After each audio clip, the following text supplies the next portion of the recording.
Vous devez absolument regarder cette vidéo. Tout le monde est un génie, mais si vous jugez un poisson à sa capacité à grimper à un arbre, il passera sa vie entière à croire qu'il est stupide.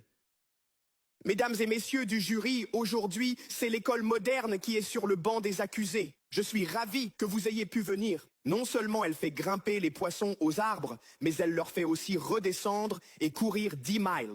Dis-moi, école, es-tu fier de ce que tu as fait ? Transformer des millions de personnes en robots, trouves-tu ça amusant? Te rends-tu compte du nombre d'enfants qui se reconnaissent dans ce poisson?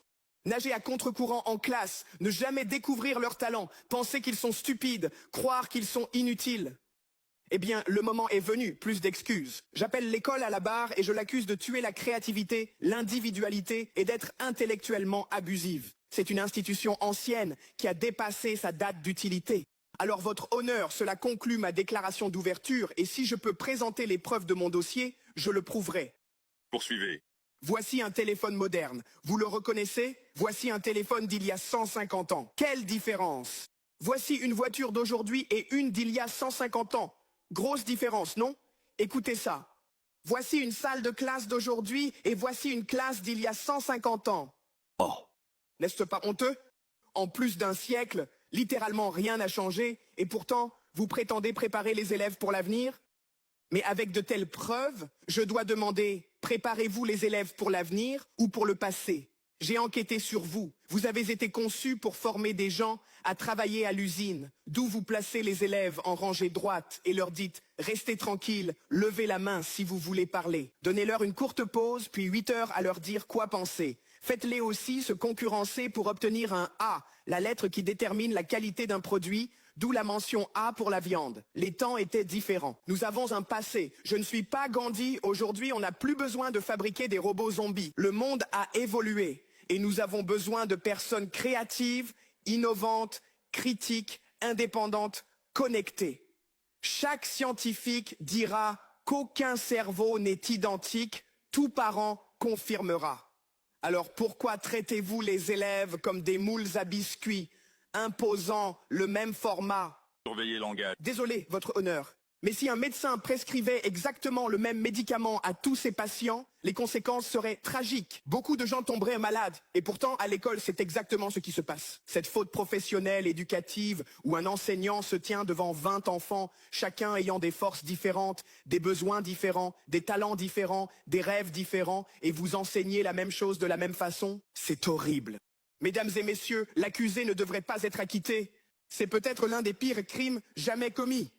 Et parlons de la façon dont vous traitez vos employés. Objection. Objection rejetée. Écoute. C'est une honte. Je veux dire, les enseignants ont le métier le plus important au monde. Et pourtant, ils sont sous-payés. Pas étonnant que tant d'élèves soient des lésés. Soyons honnêtes. Les enseignants devraient être payés comme les médecins, car un médecin sauve la vie d'un enfant, mais un enseignant change la vie d'un enfant. Les enseignants sont des héros, pas le problème. Ils travaillent dans un système sans option ni droit. Les programmes sont faits par des décideurs, souvent sans expérience, obsédés par les tests. Penser que cocher une case à choix multiples détermine la réussite est absurde.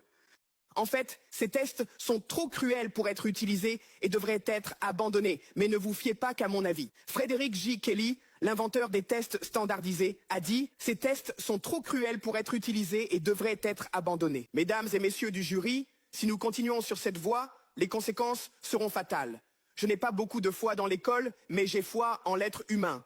Et si nous pouvons personnaliser les soins de santé, les voitures et les pages Facebook, alors il est de notre devoir d'en faire autant pour l'éducation. Améliorons-la, changeons-la, débarrassons-nous de l'esprit d'école, car cela ne sert à rien, à moins que nous ne travaillions à révéler l'esprit de chaque élève. Voilà ce que devrait être notre mission. Plus de Common Core. À la place, atteignons le cœur de chaque élève dans chaque classe. Bien sûr, les mathématiques sont importantes, mais pas plus que l'art ou la danse. Offrons à chaque talent une chance égale. Je sais que ça ressemble à un rêve, mais des pays comme la Finlande font des choses impressionnantes et ont des journées d'école plus courtes. Enseignants salaire décent, les devoirs sont inexistants et ils privilégient la collaboration plutôt que la compétition. Mais voici le plus surprenant, les garçons et les filles. Leur système éducatif surpasse tous les autres pays du monde. D'autres endroits comme Singapour réussissent rapidement. Des écoles comme Montessori, des programmes comme la Khan Academy. Il n'existe pas de solution unique, mais avançons, car même si les élèves ne représentent que 20% de notre population, ils constituent 100% de notre avenir. Alors écoutons leurs rêves et rien ne pourra nous arrêter dans ce que nous pouvons accomplir. C'est un monde dans lequel je crois, un monde où l'on n'oblige plus les poissons à grimper aux arbres. Alors, si tu veux recevoir ce genre de contenu, n'oublie pas de t'abonner à notre compte.